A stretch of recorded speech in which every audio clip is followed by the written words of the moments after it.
O'zbekiston Psixologlar Assotsiatsiyasi 2001-yil ustozimiz Garat Bahramovich Umarov boshchiliklarida tashkil qilingan 18-yanvar 2001-yilda o'rganuvchi shaxslar ham bizga a'zo bo'lish huquqiga ega. Bu nizomimizda ko'rsatilgan. Hozir 300 dan ortiq yo'nalish mavjud psixologiya yo'nalishlarida. Agar bu malaka sertifikati bo'lmasa, ularni faoliyati noqonuniy bo'ladi. Biz yoddan bilishimiz kerak bo'lgan bu milliy standart hisoblanadi.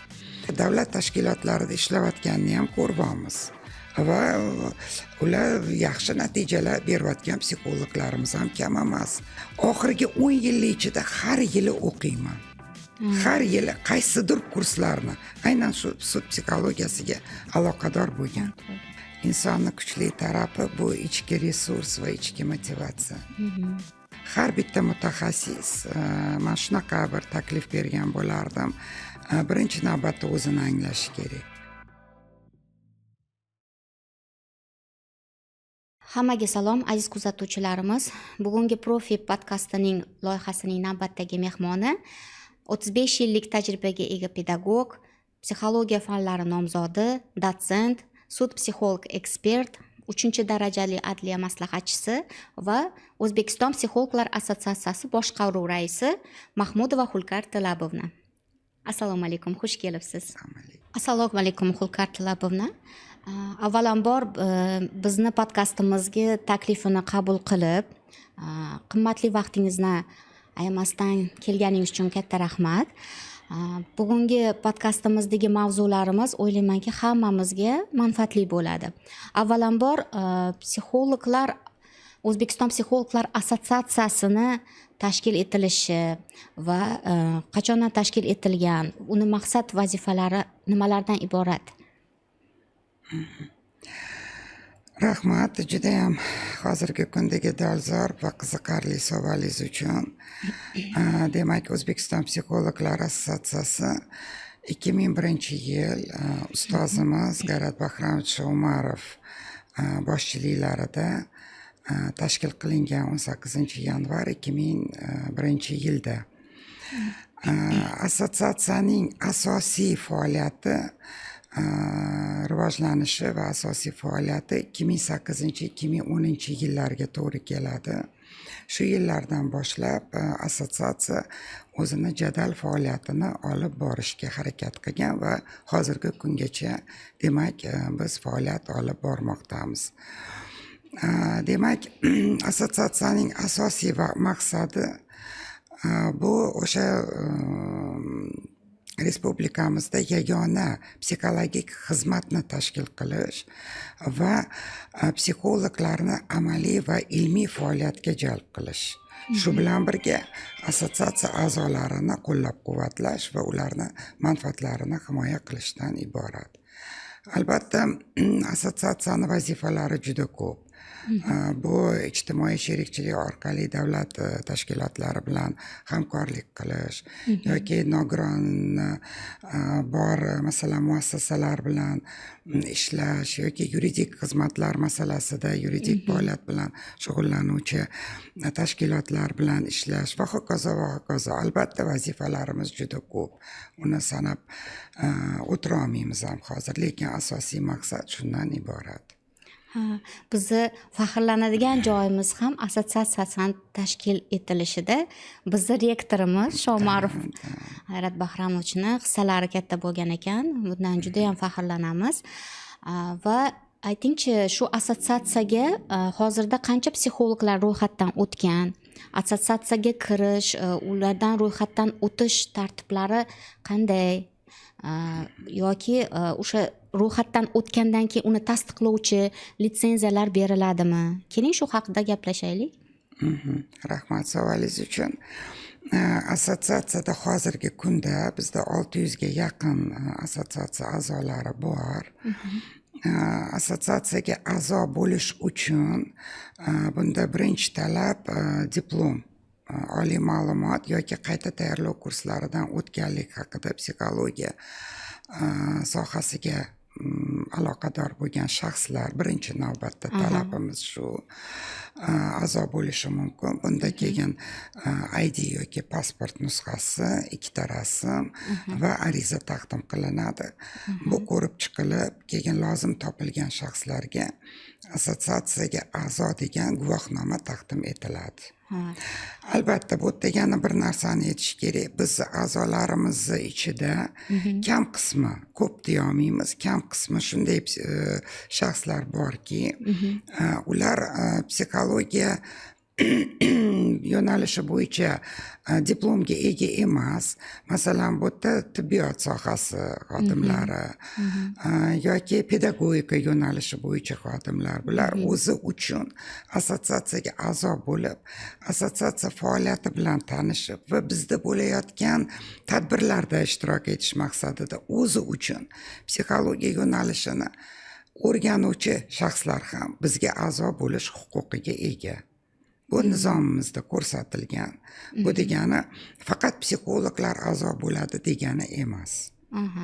Yana bir savol qiziqtiryapti. Oliy ma'lumotli psixologlarni, malakali psixologlar yetishtirishda oliy ma'lumotli psixologlarni o'qishi shartmi yoki 2-3 oylik qandaydir kurslarni bitirib turib ham psixolog faoliyatini yuritishi mumkinmi? Yoki o'sha yangi o'sha qarorimizni, qonunlarimizni biz o'sha 13-moddasida adashmasam tasdiqlangan, ya'ni psixologik xizmatlarni ko'rsatish bo'yicha huquqqa ega bo'lgan shaxslar haqida ma'lumot olmoqchiman. Ya'ni agar masalan u yerda yozilgan oliy ma'lumotli psixolog, ya'ni oliy ta'limni bitirgan hamda boshqa oliy ta'limlarni bitirganlarga qandaydir bir soatlarda, akademik soatlarda o'sha amaliy psixologiya kurslarini bitirganlarda o'qishga qilganlar bu assotsiatsiyaga a'zo bo'la oladi. Ya'ni qancha soatda kamida o'qigan bo'lishi kerak agar boshqa oliy ma'lumotli bo'lsa? Demak, bu savolga bunaqa javob berish mumkin. Albatta, siz ko'targan hozirgi savol va mavzu bu juda ham dolzarb. Bu haqida biz juda ko'p qayg'uribmiz, gapiribmiz. Biz 2014-yil bu masalani o'zimizni assotsiatsiya konferensiyasida ko'targanmiz. Aynan mana shu aholiga psixologik xizmat ko'rsatish bo'yicha qonun loyihasini ko'tarib chiqqanmiz va buni biz konferensiyada tasdiqlaganmiz.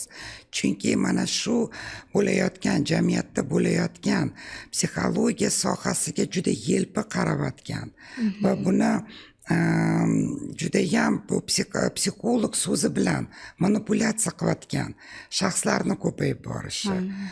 Bu inson ruhiyati bilan bog'liqligi, bu psixologiyani bu judayam murakkab yo'nalish ekanligini judayam oyoq osti qilish faktlariga biz duchor bo'lganimiz uchun ham bu qonunni judayam ahamiyatli va muhim ekanligini biz ko'targanmiz. Albatta 10 yil kurash davom etdi. Buni mubolag'a bo'lmaydi 10 yil deb aytsam, chunki hammamiz yaxshi bilamiz 2024-yil mana bugun 5-noyabr aynan shu kuni Senat tomonidan qo'llab-quvvatlangan ushbu qaror 6-dekabr keyin bu qarorimiz kuchga kirgan joriy yilning 6-fevral kuni. Bu yerda o'zi qonunni qabul qilinishini ham asosiy maqsadi ana shu psixologman deb faoliyat yuritayotgan shaxslarni va mutaxassislar faoliyatini tartibga solish. Buni huquqiy va metodologik nuqtai nazardan ham deymiz. Buni hozir men tushuntiraman nimaga. Uni tartibga solish bo'lgan. Shuning uchun ham siz aytgandek 13-moddada aniq ko'rsatib qo'yilgan qanday mutaxassislar psixologik xizmatdan xizmat qilish faoliyatidan foydalanishi mumkinligi. Bu yerda birinchi navbatda talab oliy psixologik ma'lumotga ega bo'lgan mutaxassislar psixologik xizmat ko'rsatishi mumkin. Bundan tashqari boshqa oliy ma'lumotga ega bo'lgan va keyinchalik psixologiya yo'nalishi bo'yicha qayta tayyorlov kurslarini bitirgan mutaxassislar bo'lishi mumkin. Bu yerda qayta tayyorlov kurslari 575 soatdan kam bo'lmagan, undan yuqori bo'lgan mutaxassislar va qayta tayyorlov kurslari diplomlariga ega bo'lishlari kerak. Bunda ham qonunda agar e'tibor qaratilsa, oliy psixologik ma'lumotga ega bo'lgan mutaxassislarimiz psixologiya yo'nalishini hamma turi bilan shug'ullanishga haqli. Hamma turlar bilan shug'ullanishga haqli. Qayta tayyorlov kurslarini bitirgan mutaxassislar faqat psixologiya yo'nalishining 2 turi bilan shug'ullanishga haqli. Biri psixologik maslahat, ikkinchisi psixologik treninglar olib borish. Shu bilan bu yerda chegaralangan ularning faoliyati. Demak, ular hech qanaqa o'qitish, kurslar ochish yoki bir boshqa faoliyatlar bilan, ya'ni davlat tashkilotlarida ishlash huquqiga ega emas.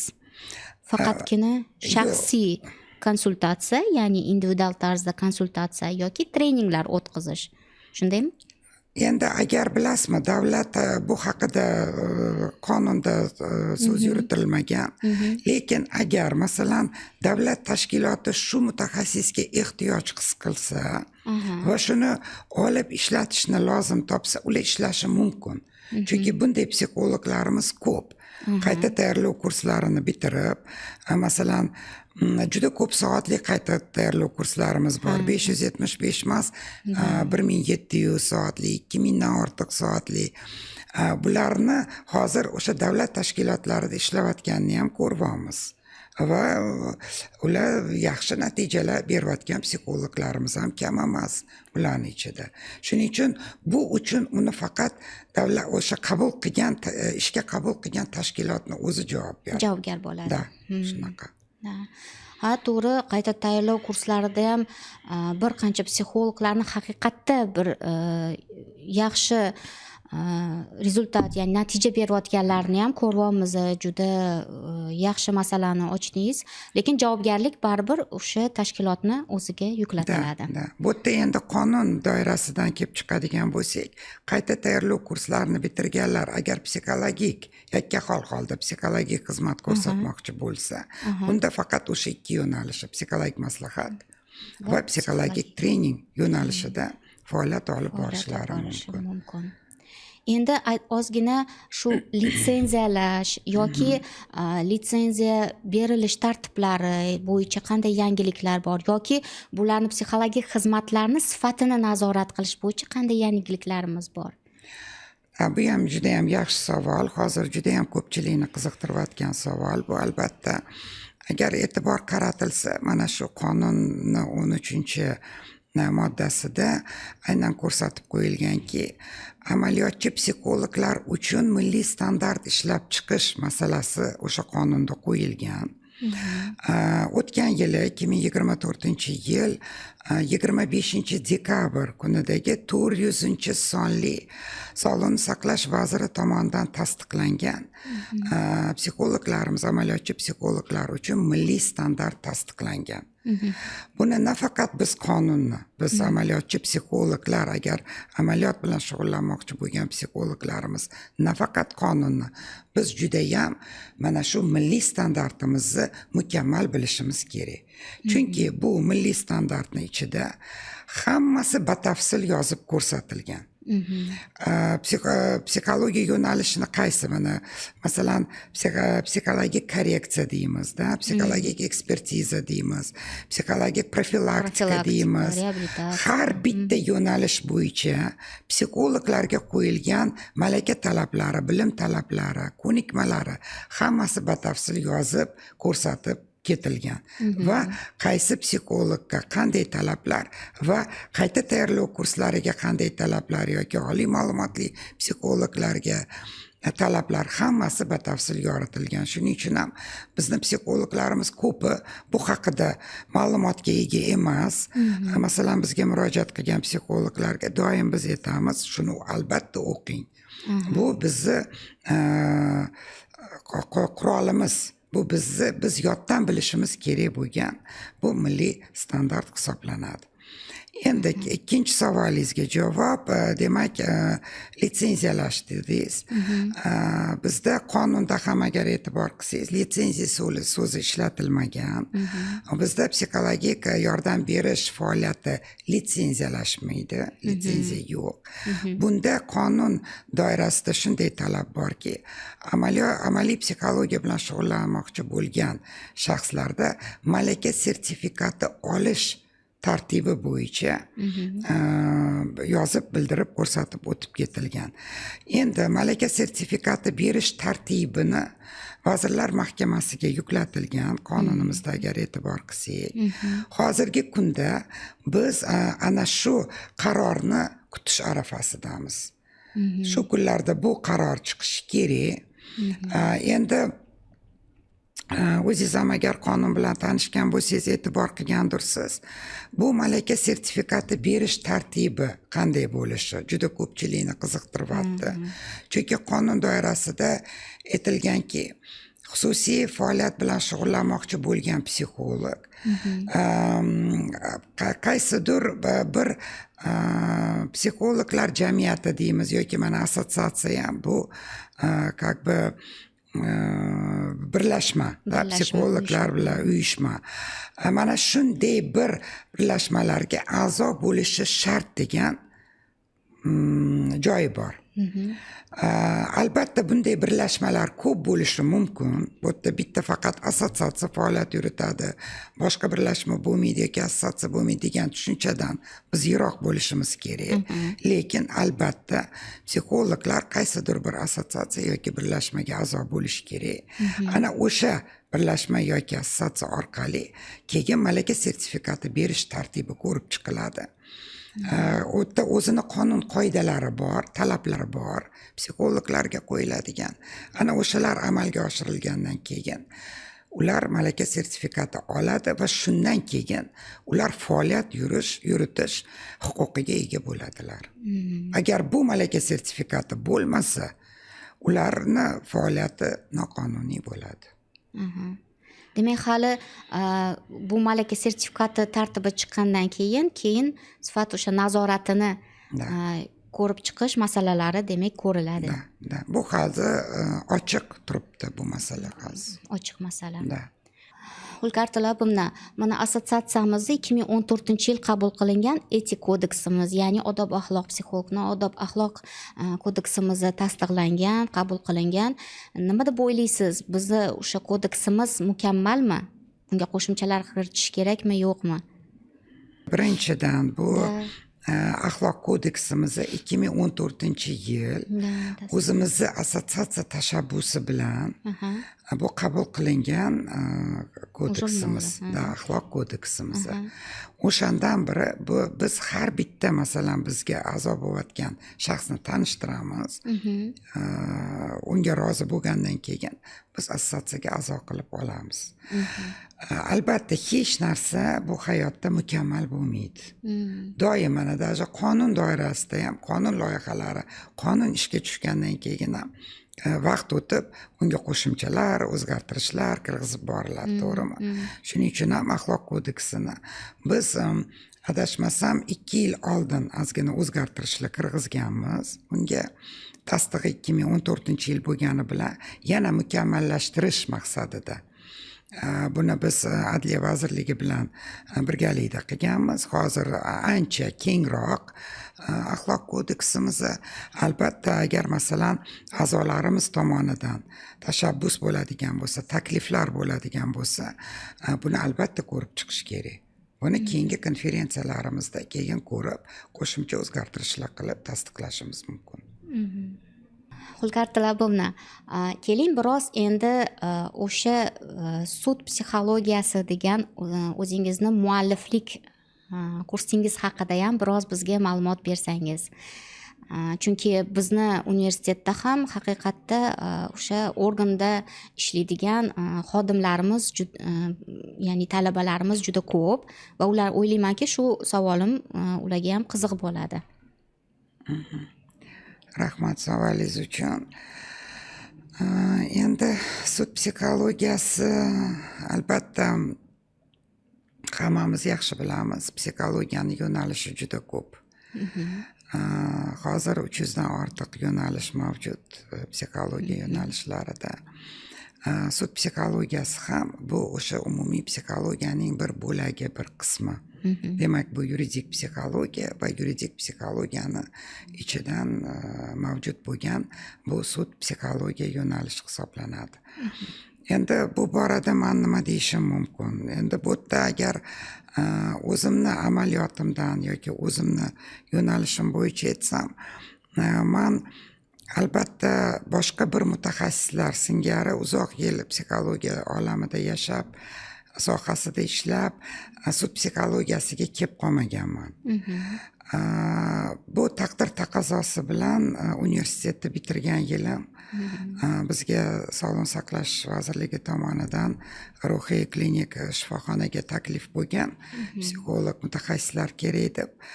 Shu bilan men shu shifoxonaga ishga joylashib, sud psixiatriya yo'nalishida va uni ichidagi sud psixologiya yo'nalishiga kirib qolganman.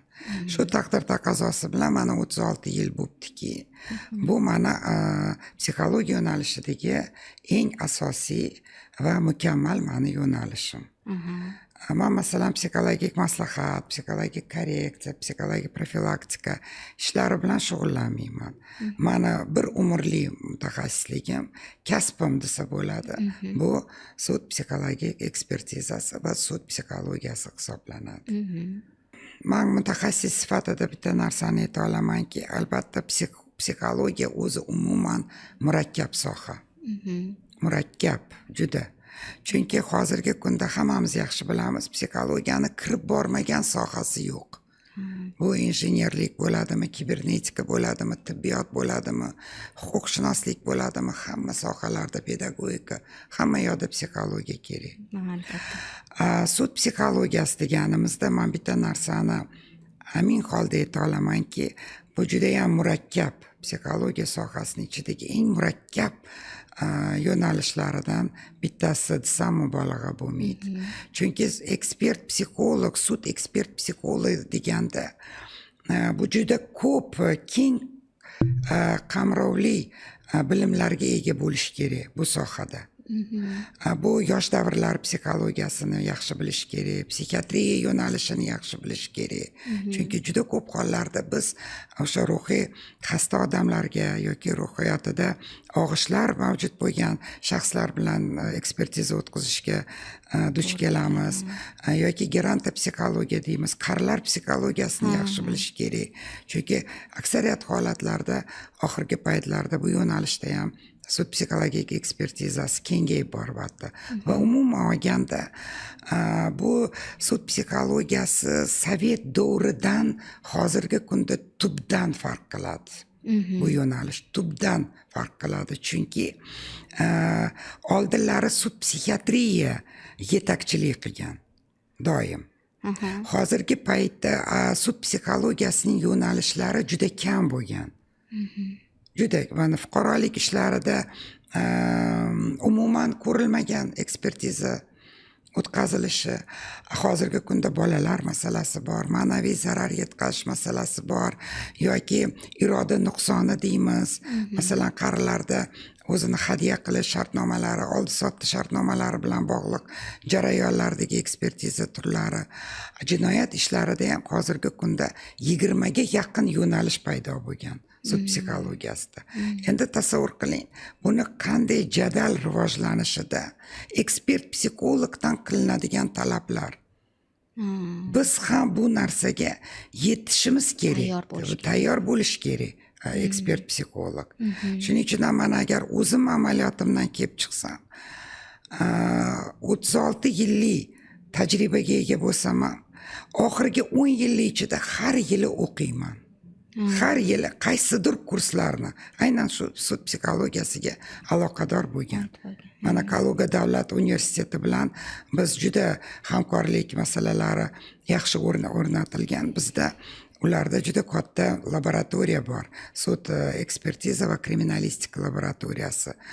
Biz ular bilan juda ham hamkormiz, birga adabiyotlarimiz bor, monografiyalarimiz chiqqan. O'zim ustozim O'tta Vali Fatiqovich Yengalichev, u rahbari shu laboratoriyani. Biz ularga yetib boradigan darajada rivojlanishimiz kerak.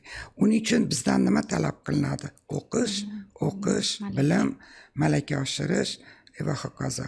Shuning uchun ham imkon qadar men harakat qilyapmanki, siz kurslaringizni bitdingiz. Mana shu kurslarni O'zbekistonda ham tatbiq qilish. Chunki bizda ham ehtiyoj juda baland, ehtiyoj juda kun yil sayin oshib boryapti.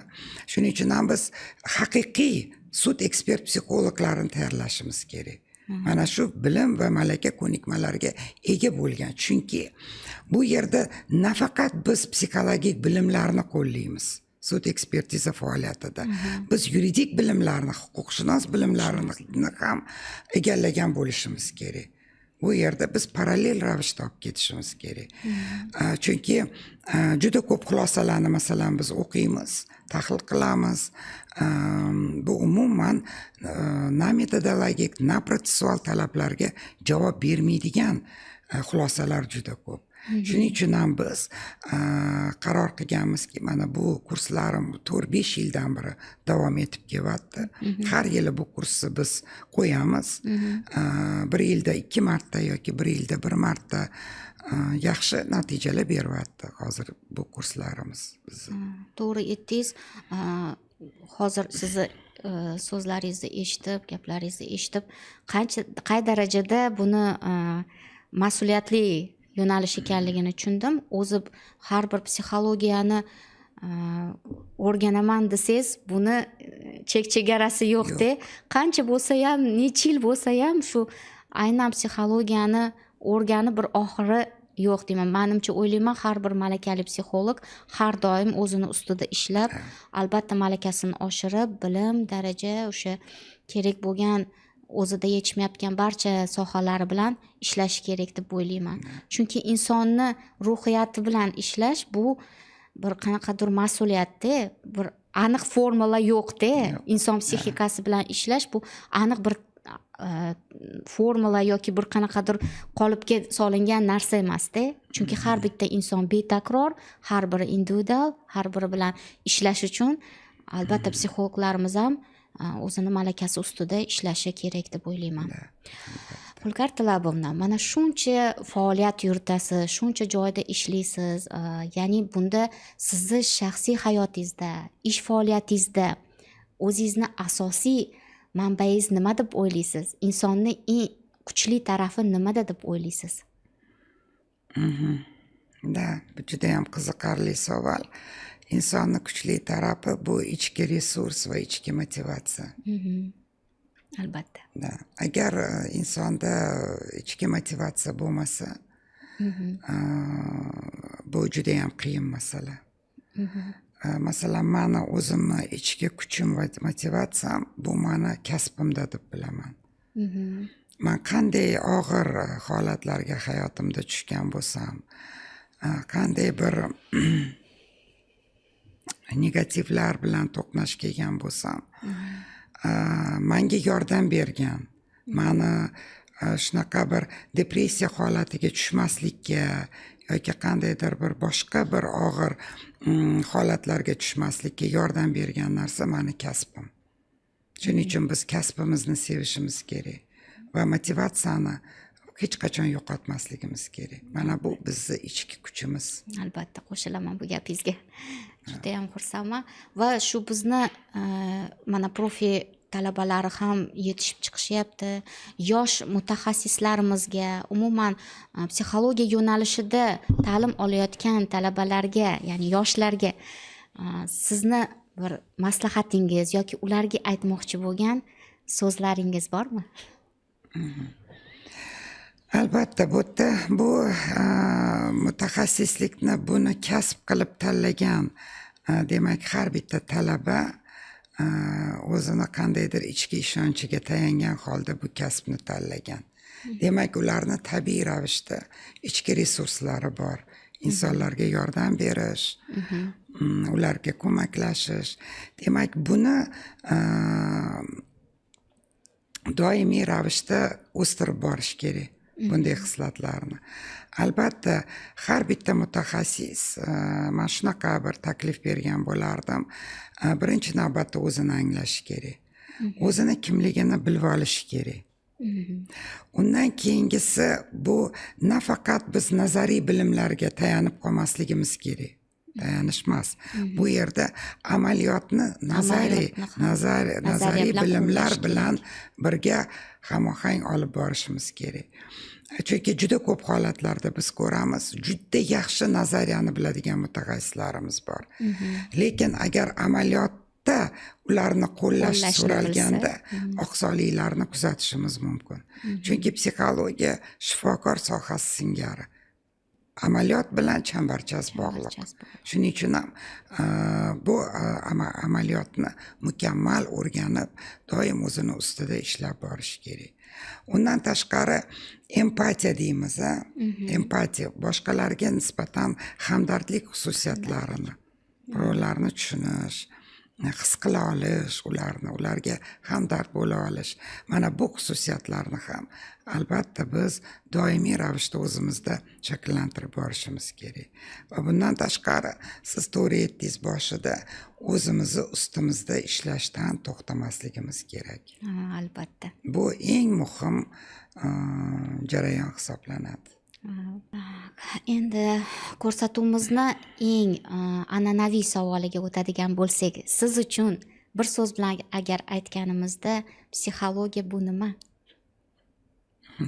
deb o'ylaysiz? Psixologiya bu boshqa insonlarni hissiyotini,